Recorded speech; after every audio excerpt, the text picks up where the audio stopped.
Hello and good afternoon. My name is Dr. Rachel Kaminsky-Sanders. I'm an assistant professor of literacy from the University of Texas at San Antonio. With the need for increased attention on writing instruction in mind, my research in new literacies focuses specifically on its production. I received my doctoral degree in language and literacy education after producing a dissertation written outside the privileged linguistic forms.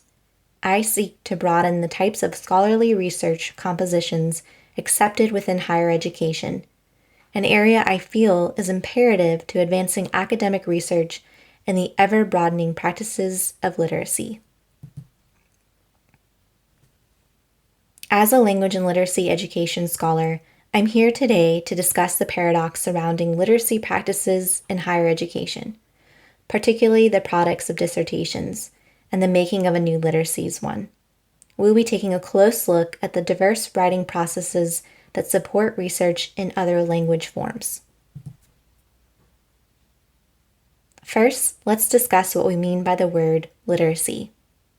The term was treated exclusively as the cognitive ability to read until the end of the 20th century, when literacy was recognized as both reading and writing. Despite the revised definition of being literate, the ability to both read and write, instruction focuses primarily on the former. Further, in the traditionally received definition, being literate refers only to written language, the reading and writing of print-based text. But as the ways in which society communicates continues to change, literacy continues to take many different language forms, which is why the definition of the word is more complicated than it was a century ago. The term new literacies applies to both the guiding beliefs or ideals that characterize the new understanding of what it means to be literate in present day, referred to as the ethos stuff by Langsher and Noble, as well as the new hardware and software of communication practices, referred to as the technical stuff. While new practices have been introduced by the technos of these literacies, the word new is used to identify the literacies outside the perceived meaning of the term. According to G, literacy is exhibiting the use of languages through discourses that include beliefs and practices, such as a movement of a part of the body to express a socially meaningful gesture. Many of these new forms, such as visual arts, were already in existence and even practiced centuries before what is now the commonly accepted form of literacy, written language. Literacy has not so much changed, rather, our perspective of the term has. Despite the revised definition, these once marginalized literacies are still attempting to gain value in an academic world whose practices overwhelmingly remain narrowed to the use of print-based text. Institutes of higher education hold on to an outdated understanding of the term literate, and seldomly acknowledge research practices that cannot be captured by the historical definition of the term, jeopardizing the relevancy and obstructing the formation of a connection between other language forms, such as the arts, and knowledge. To be literate, however, individuals must engage in the consumption and production of diverse language forms, not just one. Take, for example, the culminating piece of a PhD research program, dissertations. A non-traditional format is often defined by graduate school guidelines as three written chapters instead of a 300-page book.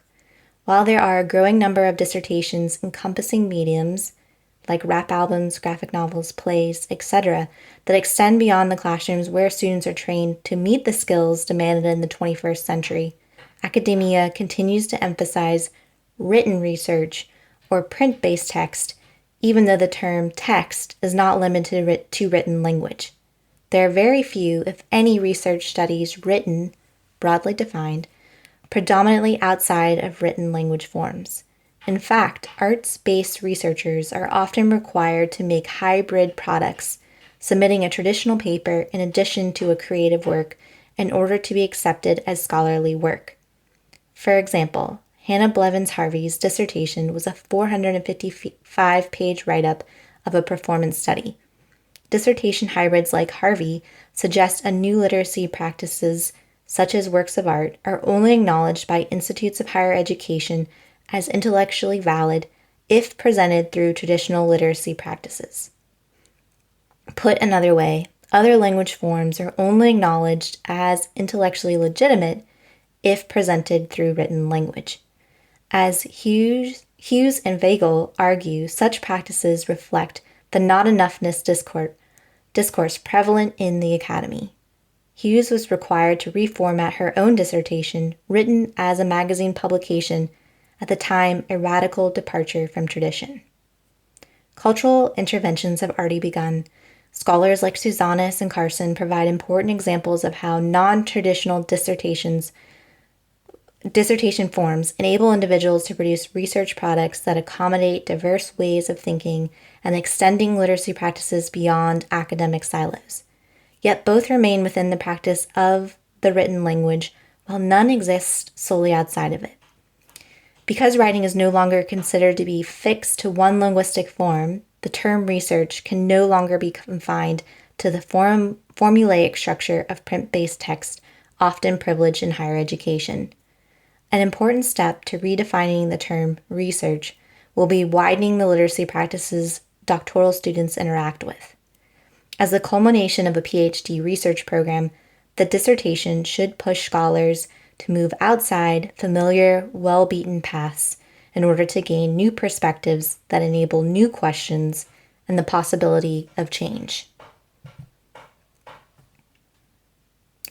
New literacy scholars have been calling to broaden practices for several years.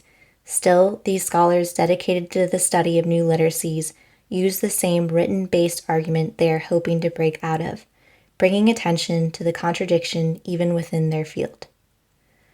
Even scholars in fields outside of literacy are also calling into question the privileging of written language in academic institutions, including ones from the fields of qualitative research, the arts, race, ethnicity, and gender, as well as dress and fashion.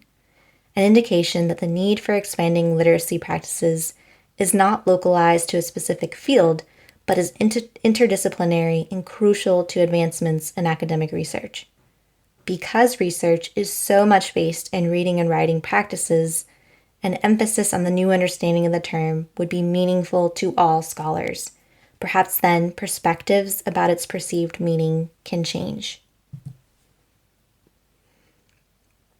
As a means of addressing the paradox surrounding literacy practices in higher education, I sought to write a dissertation using new literacy practices, helping me to develop as a new literacies writer and better informing my practices as a literacy scholar, or what Eisner argues is educational connoisseurship.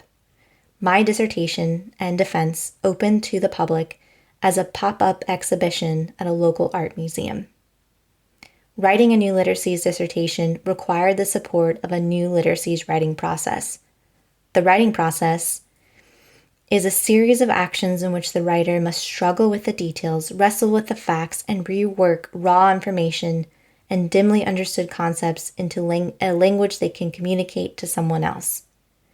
Practices surrounding all aspects of the dissertation, and not just the product itself, had to be reconfigured to support new literacies.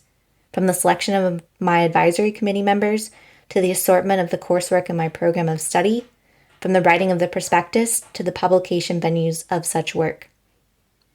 For one, collaborating with faculty members across disciplines, colleges, and academic institutions was a necessity as they possessed the requisite expertise that made an irreplaceable contribution to the advisory committee and my work.